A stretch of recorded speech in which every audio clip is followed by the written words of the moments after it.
Bonjour à tous, bienvenue dans le 4e vlog. Ce vlog va être super spécial. Déjà ça va être une session un peu plus longue que d'habitude, ce ne sera pas des petites pêches de journée ou des petits coups du matin. Là je vais être en place pour une quarantaine d'heures.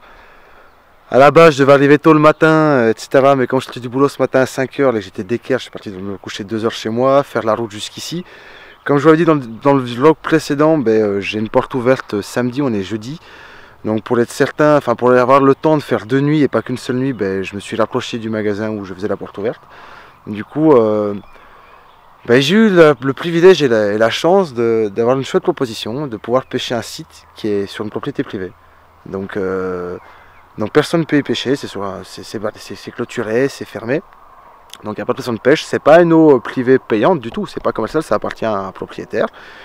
D'ailleurs je le remercie du fond du cœur parce que je viens de faire le tour du plan d'eau et j'en ai déjà pris plein les yeux. J'ai vu des... Ah ça vient de sauter là-bas. J'en ai pris plein les yeux, j'ai vu des koi, j'ai vu quelques poissons se balader en bordure. C'est un tout petit plan d'eau d'1 hectare à peine, mais franchement j'ai hâte d'en découvrir. Donc là je vais aller très vite parce que dans 1 heure il fera nuit. Et que j'ai encore tout à installer, la tente, tout, bref, comme d'hab c'est à l'arrache total. J'ai hâte, franchement c'est un super petit site, les poissons qui y nagent. Le propriétaire est un amoureux des poissons et il a choisi chaque petit carpeau tout jeune qu'il a mis dedans. Donc c'est beaucoup des koi, des souches comme ça, certaines miroirs, la plus grosse des carpes, le miroir le plus de 18, que j'ai vu qui était un vraiment beau poisson. Enfin bref, je suis enthousiaste, je suis comme un gamin à la veille dans un magasin de jouets, dans une chocolaterie, je suis comme un ouf. Donc je vais vraiment me dépêcher de m'installer et je vous tiens au courant après. Bon, ça pèle, il fait super froid. J'ai commencé à pêcher vers 10 h, je me suis super dépêché, donc j'ai pas fait d'image parce qu'il fallait vraiment que j'aille vite avant qu'il fasse nuit. Les poissons ont l'air d'être bien actifs, il y avait beaucoup de sauts. Et malgré ça, j'ai placé 2 cannes. Une canne sur le plat d'une, je vous montrerai demain, vers une île très encombrée qui semble être une tenue, apparemment ce que le propriétaire me disait, c'est que souvent les poissons se tiennent là. Et après sur ma droite, il y a la bande de l'étang qui est une digue, et j'en ai mis une au niveau de la digue aussi, parce qu'apparemment les poissons font beaucoup de long. J'ai sondé très rapidement, et j'ai vraiment été rapide, j'ai pas été des plus appliqués. Du coup j'ai utilisé des balines que j'avais utilisées la dernière fois que j'étais à la pêche. Et j'ai ma canne de droite que j'ai appris 3 fois des grosses tapes, et que c'est évident que c'est des carpes parce qu'il n'y a pas de gros blancs ici à part des gardons. Et les tapes que j'ai prises, c'était des tapes qui ne sont pas piquées. Là il est 3 h 30, ça m'agace. J'arrive pas à dormir alors que j'ai dormi très peu là, hier parce que j'ai fini le boulot à 5 h du mat et que j'ai dormi 3-4 heures avant de me déplacer jusqu'ici. Là ça me prend la tête. Ça me prend la tête. Et quand le truc me prend la tête, j'arrive pas à passer à autre chose. Du coup je vais refaire 2 badlings neufs. Je vais refaire 2 sacs solubles neufs. Je voulais attendre de 5-6 h du matin pour le temps de mes cannes pour la journée. Je vais pas attendre. Ces tapes elles m'énervent. J'ai pris aussi une tape à gauche, donc mes 2 cannes ont pris des tapes, et vu ce qui nage dans le plan d'eau, ça peut être que des carpes. Même si elles sont petites, je pêche des balines, la même classe de balines que d'habitude, avec une èche comme d'hab, un dumbbells de 10 sur 14, c'est des petites èches. Donc mes poissons de 3 kg on gamme ça facilement. Donc si ça pique pas, c'est ou que mon montage il est mal présenté, alors que j'étais posé en bateau, j'ai fait vraiment les choses attention. Si elles sont, ou le montage est mal présenté, ce qu'il est mal positionné sous le fond, ce que j'ai du mal à croire, parce qu'avec le système sac soulevé, etc., il y a quand même peu de chances que je dépose mal mon montage. Ou l'hameçon, il pique un peu moins, je les ai vérifiés tous les deux évidemment avant de les placer dans l'eau, mais j'avais bien vu qu'il piquait pas comme quand il sort de la pochette, mais quand même suffisamment pour prendre un poisson. Mais comme ça me prend la tête, et quand un truc me prend la tête, il faut que j'aille au bout. Donc là, je vais me retaper 2 balines, je vais redéposer mes 2 cannes, je vais en faire 2 d'avance, parce que d'habitude c'est ce que je fais, là je l'ai pas fait par paresse, et j'aurais pas dû. Du coup, on va corriger le tir tout de suite, et on verra comment ça tourne. Kiss the good life.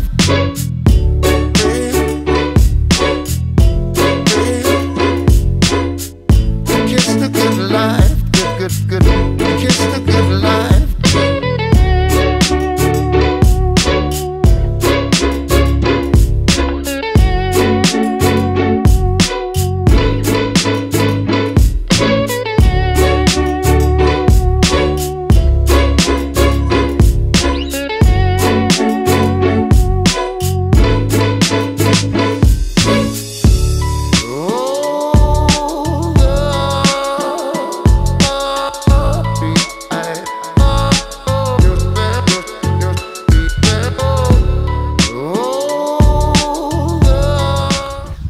C'est la première journée, ça a été très spécial.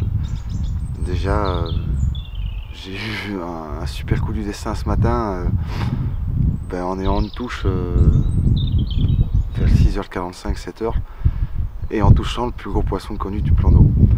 Après, c'est évidemment un super coup du destin, j'ai pas fait exprès. La seule chose que j'avais mis en place sur la canne pour espérer favoriser la capture de ce poisson, c'est que le propriétaire m'a dit que c'était un poisson qui était de la même génération que les autres, mais qui était plus gros et qu'il était beaucoup plus réactif à la nourriture. Du coup, par conséquent, ce que j'ai fait, c'est que j'ai mis plus de nourriture sur une canne, sur la bande de l'étang, apparemment à Stock où il se fait capturer quelques fois. Donc du coup, j'y ai mis plus de nourriture en espérant que ça intéresse ce poisson plus que les autres. Il y a une chose qui m'a beaucoup perturbé pour l'instant depuis que je suis là, c'est que j'ai vu beaucoup d'activités en arrivant hier, vraiment beaucoup. Et parce qu'on a eu une super journée ensoleillée et que je suis resté coincé chez Clément Wildcard Fishing avant de venir là et que du coup j'ai mis ma vie et je suis arrivé super méga tard. Du coup j'ai loupé la journée super bien hier et j'aurais pu pêcher à Rodé, ce qui n'était pas très malin, mais bon. Parfois le côté de la vie sociale et les collègues c'est quand même plus intéressant que des carpes. Donc hier je suis arrivé, il y avait plein d'activités, donc je me suis super dépêché, c'est pour ça que j'ai pas fait des images pendant que je m'installais, etc. Parce que j'avais qu'une heure de lumière encore et qu'il fallait vraiment que j'aille vite. Et du coup le plan d'eau, sur la partie gauche du plan d'eau, il y a 3 îles, dont une île très encombrée où les poissons apparemment tiennent tenue. Et c'est ce que me disait le propriétaire, c'est que c'est vraiment une zone où les poissons se calent dessus, surtout la journée. Et la berge de droite, c'est la bande du plan d'eau où c'est une cassure assez nette. Voilà, il y a un peu plus de flotte. Et il y a quelques buissons surplombants, quelques morceaux d'arbres, etc. qui sont tombés dans la berge. Les 2-3 choses qui m'ont le plus choqué en arrivant sur place, c'est que dès que j'ai ouvert le grillage, etc. et que je suis rentré, j'étais à 7-8 mètres de la berge d'Imer, j'ai mis un premier pas sur la berge, j'ai fait peur à des poissons tout de suite. J'ai vu 2 coils s'éloigner de la bordure, etc. Et tout de suite ça m'a mis en transe évidemment, hein, ce genre de choses. Ça n'arrive pas tous les jours de voir des poissons comme ça et ouais, ça m'a... Comme un gamin dans un magasin de jouets, comme dans un magasin de bonbons. Ah, censé pas vous donner de la tête, mais c'est un peu ça en fait. Donc du coup, cette nuit j'ai commencé à 2 cannes. Une canne sur la tenue avec beaucoup moins d'amorçage, avec un amorçage composé de Empel Salmon, produit qui est un peu oublié par beaucoup de gens et qui est un super produit que j'avais déjà utilisé beaucoup il y a 2 ans lors de leur sortie, et c'est vraiment un produit que j'aime beaucoup. Parce que déjà de 1 il est PVA friendly, donc c'est facile de faire des sacs PVA. Et de 2, ouais, il y a du saumon dedans, ça sent le saumon, ça sent le poisson, ça va bien quoi. Et pour la canne au krill, j'ai mis un tiers de chenevis, un tiers d'un mélange de pellets de krill 6 mm, d'amino, de bétaïne, de bloodworm et de belachan, et de 2 mm au krill, mais avec 80% de proportion de ce mélange que de krill. Je les ai nappés au krill 3 fois, et j'ai mis beaucoup de liquide sur mes pellets. Donc quand je fais ça, je les mets progressivement. Je mets pour un seau noir, ça doit être plus ou moins 5 kg de pellets. Je mets 100 ml une première fois, je secoue très fort mon seau, je les laisse imprégner quelques heures, je remets 100 ml et ainsi de suite. J'arrive à plus ou moins faire gorger. Là j'ai été très loin dans ce que je fais, c'est pas nécessaire d'en mettre autant, mais qui peut le plus peut le moins. Du coup là j'ai mis plus de 500 ml pour 5 kg de pellets. Et le deuxième mélange pour le belachan, comme le belachan est un pellet très gras, j'ai aussi gardé une proportion bien moins élevée. Donc j'ai mis du bétaïne aussi en 10 mm moins élevé, l'amino qui est aussi un peu plus gras moins élevé, le belachan moins élevé, et beaucoup de bloodworm et un petit peu de krill dans ce mélange là. Et lui par contre je l'ai nappé avec du liquide verre de vase extract. Pourquoi j'ai pas utilisé de liquide belachan? Parce qu'on est en hiver, parce que je suis sur un secteur où on est un peu en altitude, où l'eau est encore relativement froide. Et si j'avais mis du liquide belachan, qui est un liquide extrêmement soluble mais relativement gras, j'aurais pas eu un bon job dans l'eau du pellet. Il se serait figé et ça n'aurait pas fait le travail que je voulais. Du coup je les ai nappés avec du liquide verre de vase extract, qui est un liquide super. Enfin moi j'aime beaucoup ce liquide, ça fait des années que j'utilise. Et il y a énormément de proportions de verre de vase dans le liquide, c'est vraiment un super produit. Et donc je les ai même proportions, comme c'est un liquide un peu plus liquide et plus fluide, il rentre vachement plus dans les pellets encore, puisque c'est moins gras que l'amino de krill qui est de l'hydrolysa. Et donc du coup là j'en mets un peu plus, j'ai dû mettre à mon avis pas loin des 700 ml pour le 5 kg, et ils ont tout pompé. Et pareil, même principe, en faisant ça petit à petit sur plusieurs jours. Et là aussi, pour mon amorçage, j'ai mis un tiers de chenevis N belachan. C'est le même principe, c'est aussi PVA friendly, etc. Avec il y a des morceaux de crevettes, etc. Et ça sent très fort le belachan. Et le mélange de pellets que je viens de vous parler. Et en plus je mets des tout petits dés de Bellashan coupés. Je fais ça depuis quelques temps et je trouve que ça va super bien, ça travaille très bien. Comme le bloc en lui-même, ce n'est que de la crevette fermentée, donc c'est de la crevette avec du sel fermenté au soleil. Donc c'est extrêmement solide, même en eau froide ça va fondre. Donc j'ai mis ça dedans. Et ah oui, et dans celui au krill, j'ai oublié de dire que j'ai mis aussi un petit peu de milkomas. Et après, une fois que je mets le chenevis, les pellets, je mouille avec une toute petite rasade de liquide Bellashan. Je mélange bien tout mon mélange pour que ce soit très homogène et qu'il y ait du liquide partout. Et à ce moment-là, j'incorpore un tout petit peu de bag mix pour que ça absorbe l'excédent, on va dire, de liquide et que ça me fasse une sorte de colonne attractive qui descend jusque sur le fond et qui marque bien les couches d'eau. Et comme le bag mix, que ce soit sur Bloodworm ou le Bellashan ou le krill, il y a des gros morceaux, il y a beaucoup de pellets concassés, des petits pellets, du micromasse, des choses comme ça. Ces morceaux-là, quand ils s'imprègnent un peu du liquide, ils coulent. Donc du coup, ces particules-là, elles vont sur le fond, elles font un joli tapis. Et c'est comme ça que j'ai pratiqué en fait. Donc sur la tapis sur la canne dans l'obstacle, j'ai dû mettre 200-300 grammes, peut-être 400 grammes au démarrage. Sur la canne de la bonde, j'ai mis 500 à 700 grammes. Vu que je tenais énormément de tapes, mais vraiment, alors qu'il n'y a pas de poisson blanc dans le site, ça me fait cogiter encore jusqu'à maintenant. Je sais pas trop, enfin c'est bizarre ce que je vais vous expliquer, donc vous allez peut-être prendre pour un taré, mais je vais juste vous partager avec vous ce qui s'est passé, quoi. Après vous en ferez vous-même votre propre opinion. J'ai pris une tape toutes les demi-heures, 3/4 d'heure, toute la nuit. Au point que cette nuit, au point que cette nuit, ça m'a fait péter les plombs. J'ai fait des badlings, parce que mes badlings n'étaient pas neufs. J'ai fait des badlings, j'ai positionné mes cannes à 3h30, 4h du matin. J'ai continué à prendre quelques tapes, et puis après je fais une touche un peu chelou. Je passe avec un hanger qui pince mon fil. Et vraiment un peu comme les, je sais plus comment ils s'appellent de chez Corda, mais c'est pas de chez Corda, c'est de chez Solar, qui sont pour moi un super produit. Mais il faut que ça pince le fil. C'est une sorte de swing tip. On peut avoir l'option swinger, mais là je l'ai mis en, je l'ai mis en swinger, pardon. Et ça pince le fil. Comme la distance n'est pas très élevée, je me suis permis de donner un tout petit peu de mou, mais je pêche frein fermé. Parce qu'il y a comme quelques obstacles, je pêche comme d'habitude frein fermé. Et par contre, je suis très tendre avec le poisson. J'essaye de vraiment anticiper parce que les distances sont plus courtes que la semaine passée, par exemple. Donc du coup, il faut faire attention. J'ai fait plusieurs tapes. Puis d'un coup, je fais une touche, mon hanger se tend. Je vais voir, je vois mon sillon qui se tend et qui reste tendu comme ça. Je prends contact, j'ai un poisson. Le poisson scotche le spot où j'ai mis, donc scotche la berge et il cesse de se déplacer sur ma droite pour aller dans un obstacle. Tout de suite, je compte en mettant mon sillon vers la droite, vers l'obstacle et en contrôlant vers l'obstacle. Une fois sur deux, quand on fait ce genre d'action avec sa canne, mais souvent les poissons ont tendance à prendre l'opposé. Et c'est ce qui s'est passé. Il a pris l'opposé. J'ai vécu une bagarre super, 20-25 minutes, vraiment au top. Dès qu'elle est montée la première fois, comme j'avais vu les photos de ce poisson, j'avais un fort doute, puis vu la taille du poisson, j'avais un fort doute que ce soit la grande. Et une fois que j'ai épuisé ce poisson, je l'ai mis au sec pendant 1h15, le temps que le propriétaire vienne me voir et fasse des photos. Et pendant tout ce temps-là, j'ai plus pris une tape. Et mes cannes ont pêché jusqu'à 11h, midi peut-être, j'ai plus pris une seule tape nulle part. Donc, ce que je vais dire, ça a passé pour un truc tordu, hein. Mais j'ai bien l'impression que c'était ce poisson en fait qui tournait sur mes spots et qui a défoncé mes amorçages et qui est passé à l'un, à l'autre. Comme c'est un site très petit, en 4 coups de caudale, elle est sur un autre spot. Donc j'ai l'impression que c'est ce poisson. Après, j'en sais rien, je suis pas dans l'eau. Mais c'est bizarre quand même. Je prends une douzaine ou une quinzaine de tapes sur 8 ou 10 heures de pêche. Moins, je t'ai une connerie. Ouais, non, si 8 ou 9 heures de pêche. Et puis d'un coup, je fais ce poisson et là, fini, il n'y a plus de tapes. Enfin, moi, je trouve ça super space, quoi. Donc du coup là maintenant j'ai fait un petit break, là il doit être pas loin de 16h. Je vais remettre une troisième canne dans le jeu parce que comme c'est pas la fête et que j'arrive pas à déclencher beaucoup de touches, et je dois certainement pêcher comme un imbécile parce qu'il y a du poisson dedans et qu'elles doivent être capturables et que je les capture pas. Je vais remettre une troisième canne dans l'eau. Je vais changer un peu de stratégie en mettant un peu moins de nourriture. Puisque le poisson un peu goulu du plan d'eau, un peu plus gourmand que les autres, qui fait qu'il est plus grand que les autres, mais il est tombé. Donc je ne vais pas continuer dans cette démarche là, je vais mettre moins de cam pour essayer de faire plus de touches. Et comme demain il faut que je me lève assez tôt et que pour être frais comme un garland pour la porte ouverte chez Wildcard Fishing, on va se la faire comme ça. Je vais positionner mes 3 cannes.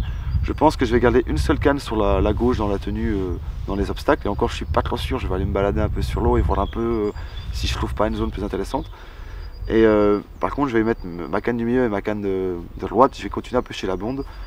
Une où j'ai fait déjà cette touche où j'ai commencé à amorcer. Et avant de partir, avant de faire mon break tout à l'heure, j'ai amorcé devant un autre arbre qui surplombe un petit peu. J'ai amorcé une autre zone que le propriétaire en plus me disait tout à l'heure, oui c'était une bonne idée que tu essayes, donc les grands esprits se rencontrent. Et du coup j'ai mis de la cam un peu là pour justement pour pouvoir mettre un peu de nourriture 5-6 heures avant de mettre ma canne à l'eau. Donc là je vais me dépêcher de faire mes 3 sacs solubles, de le temps de mes 3 cannes, et j'espère vous retrouver pour vous présenter quelques jolis poissons. Le top du stop qui serait vraiment le grand chelem, le hold-up au top, enfin la session idéale c'était de me toucher un de ces koi, même s'ils sont petite taille, ils sont superbes, mais on va pas trop en demander. J'ai déjà eu un super coup du destin et c'est vraiment super d'avoir pris ce poisson. C'était un beau poisson, il s'est bien battu, je l'ai trouvé très beau en photo, quand je l'ai vu je l'ai trouvé aussi beau, c'est déjà un grand privilège. Donc on va pas être trop gourmand, mais bon, je suis qu'à la moitié de la partie de pêche, il me reste du temps et j'en veux d'autres. Bon bah je viens de passer mes 3 cannes. Pour finir j'ai plaqué complètement la tenue de gauche, je l'ai plaquée. Je suis parti sonder et j'ai mis ma canne entre les 2 îles les plus éloignées de la berge. Ça fait quoi? Ça fait 20 minutes que ça pêche. Sur les 2 nouveaux spots que je viens de positionner mes cannes, c'est assez space mais je vois beaucoup d'activité. Je vois pas mal de bulles et comme le vent est tombé je vois bien la surface de l'eau. Là au moment où je vous parle je vois qu'il y a des fouilles sur la canne de gauche. Celle du milieu aussi, j'y vois pas mal de poissons pétiller et un peu du blanc qui bouge. Enfin, il n'y a que du gardon comme blanc, donc je vois un peu du blanc bouger, mais par 2 fois j'ai vu un marsuinage, par 3 fois, pardon, parce que ça vient de bouger maintenant, j'ai vu des marsuinages sur la canne du milieu. Ah, ce plan d'eau il est en train de mettre la pression quand même. Il est tout petit, il y a pas des centaines de carpes, c'est pas surpeuplé, mais il y a quand même du poisson, il y a quand même de quoi rigoler, et je pinaille un truc de fou à faire des touches. Après, j'ai conscience que je pêche avec un 4 et du 20 livres et que je devrais peut-être pêcher avec un hameçon plus petit, etc. Mais il y a un peu de l'obstacle et que je préfère faire moins de touches et ne rater aucun poisson que de faire plus de touches et en louper et par conséquent de les blesser. Donc, je vais voir comment ça donne. À mon avis, là, vu l'heure qu'il est, je vais pas bouger, je vais pas retourner sur l'eau, je vais pas foutre le bordel parce qu'à mon avis, j'ai dû mettre beaucoup les poissons en stress en allant sur l'eau et en faisant du bruit, en arrivant arrière quand les poissons étaient suractifs et à mon avis, j'ai dû foutre la merde. Ça, c'est un fait. Ces genres de plan d'eau, c'est clair qu'il est mieux de s'y prendre du bord, mais comme je le connaissais pas et que j'ai pas eu le temps et qu'il fallait que ça aille vite, ben, j'ai préféré aller sur l'eau, sonder, gratter et faire les choses dans les règles. Et même si j'étais très rapide hier, j'ai pas pris mon temps. Là, cet après-midi, j'ai un peu plus pris mon temps. J'ai plus pris mon temps pour sonder et m'appliquer. D'ailleurs, en sondant, je me suis rendu compte que mes 2 cannes, elle pêchait pas si proprement que ça, qu'il y avait un peu quelques morceaux de bois, quelques petites brindilles sur le fond. Du coup, je me suis appliqué sur le sondage. À droite, ça pêche déjà mieux. Celle du milieu, j'y crois bien, cette canne, elle est vraiment pas mal. Et celle de gauche, qui est entre les 2 îlots, dans une sorte de petit chenal où j'ai sondé, où j'ai un peu plus de fond, qui est un peu mou. Et les 2 autres cannes, elles sont le long de la bonde, elles sont sous de la terre. Enfin, du moins, j'ai l'impression que c'est de la terre avec une petite couche de vase. Et là j'ai l'impression que c'est plus de la vase. Du coup, je l'ai mis dans la vase. J'ai repéré avec mon plomb où était la jonction entre la vase et le chenal. Enfin, entre la vase et le dur, pardon. Enfin, le moins mou, je dirais, pas le dur. Et j'ai choisi de me pêcher vraiment dans le mou. Je me dis que je suis pas... Enfin, je sais pas trop ce qu'il y a comme nourriture naturelle. Je pense que c'est beaucoup des insectes et des micro-organismes. Le propriétaire m'a dit qu'il y avait un petit peu d'écrevisses mais qu'elle touchait quasi pas les appâts, donc c'est pas quelque chose qui doit être très présent et que les poissons doivent pas s'en gaver. Mais bon, le grand poisson que j'ai pris ce matin, c'est un poisson qui est issu d'ici, qui est né dans le bazar. Et Elmet Lodelio, le connaît depuis qu'il fait 6 kilos il y a une douzaine d'années. Donc quand je vois la taille de ses lèvres, la bouche qu'elle a, ça me paraît bizarre. Le poisson il doit gratter des trucs quand même relativement durs. Donc je sais pas trop, on va voir comment ça tourne. J'espère vous montrer un peu des poissons et qu'on s'arrête pas là parce que ça serait quand même vachement dommage de toucher le gros lot et de s'arrêter là. Enfin, moi j'aimerais bien en prendre d'autres, même un poisson de 2 kilos, je m'en fous, je serais content quoi. Donc j'espère que ça va le faire. J'espère que ça va le faire et que j'aurai un peu moins froid qu'hier et que l'eau sera un peu. Parce que hier c'était flagrant, comme on est un peu en altitude, on a plus de 600 mètres là apparemment. Dès que la lumière est partie, dès que le soleil est parti, en fait il a fait super froid. Et d'un coup l'activité s'est arrêtée en fait. Dès que le soleil s'est couché, il n'y a plus rien qui bougeait du tout. Et j'ai vu un tout petit peu d'activité un peu avant minuit et c'est tout. À part les quelques tapes par-ci par-là que je prenais d'une façon régulière, il n'y avait pas d'activité. Et ce matin, sur le lever du jour, j'ai eu un tout petit peu d'activité. Donc j'ai l'impression que ce contraste de température entre la journée et la nuit a mis un peu une claque au poisson. J'espérais toucher un peu du poisson de journée, puisque mais bon, aujourd'hui il y a eu un peu de vent ce matin, il pleuvait, c'était pas les conditions optimum du tout. Là il fait un peu plus doux, il n'y a plus de vent. Maintenant il est un peu tard, donc le soleil il est plus en train de briller, un peu de nuages, donc c'est foutu. Mais enfin, je vois un peu de poissons bouger quand même. J'en ai vu une tout à l'heure le long de l'île qui est venue marcher aussi. Donc il y a un peu de poissons qui bougent. Un poisson qui bouge est un poisson d'activité, est un poisson qui mange. Donc vraiment il est capturable quoi. Donc si je le capture pas, c'est que je fais pas ce qu'il faut. C'est que je pêche pas comme il faut et que je fais pas les bons choix stratégiques ou les bons choix tactiques. Bah quand même là ça pétille bien quand même sur ma canne, sur la canne de gauche. Là je vois ça, allez vas-y parle quoi. Ouais là ça pétille bien, là je pense pas que c'est des gardons, là je vois des grosses fouilles. Là, je pense qu'il y a un fiche qui est à gauche là. Voire plusieurs je crois.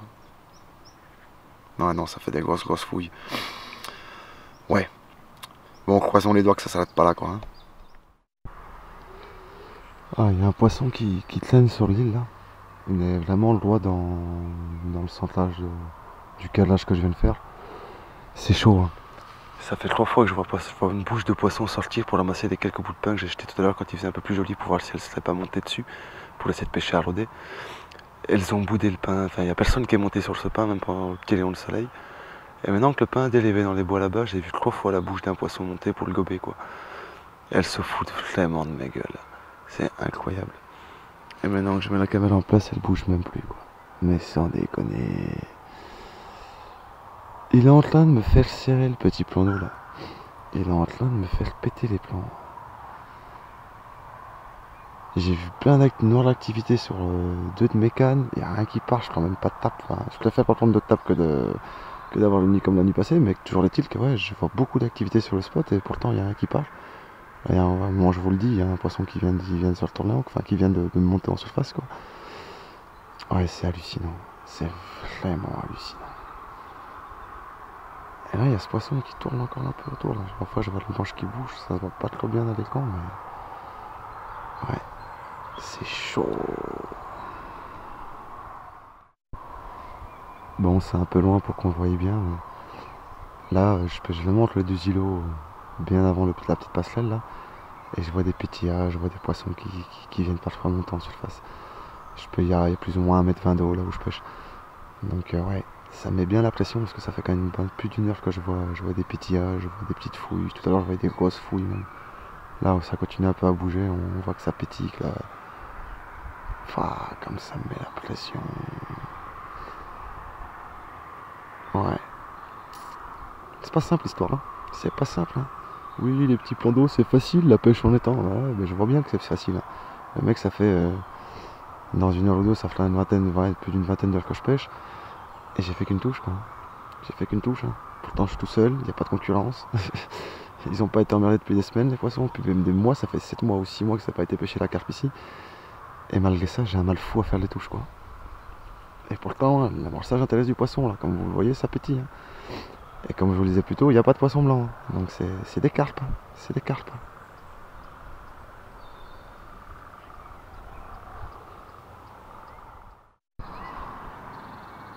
Oh, ça change pas grand chose. Hein. Le mec il maîtrise pas sa machine. En tout cas c'est joli ouais, cette couleur un peu orangée rosâtre là c'est vraiment jojo. Boum encore, oh là là, ça m'énerve. Voilà que ça bouge beaucoup derrière l'île en fait. Ça fait plusieurs fois que je vois des vaguelettes et compagnie. Ah là il y a un poisson qui vient de bouger sur ma gauche. Putain ça y est c'est comme hier, malgré que la journée était moins belle qu'hier, les poissons commencent à bouger, on voit que c'est le tombé du soir et que la lumière diminue petit à petit et les poissons se mettent un peu en activité, c'est quand même vraiment particulier.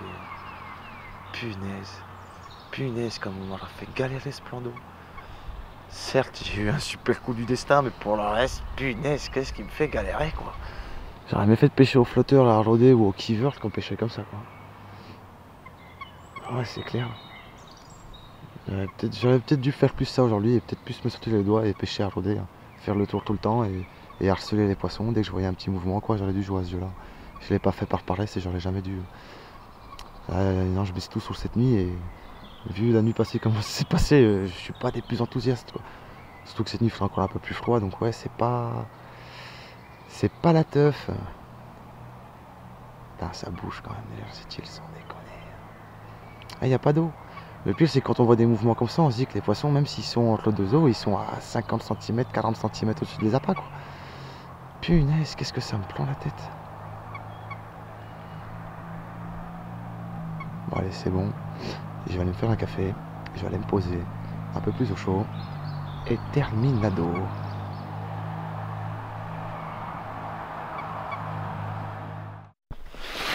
Bon bah voilà, la voiture est chargée. Il doit être 9 h du matin, un peu moins. Ben quoi dire d'autre que cette nuit j'ai bien dormi. Enfin non, même pas.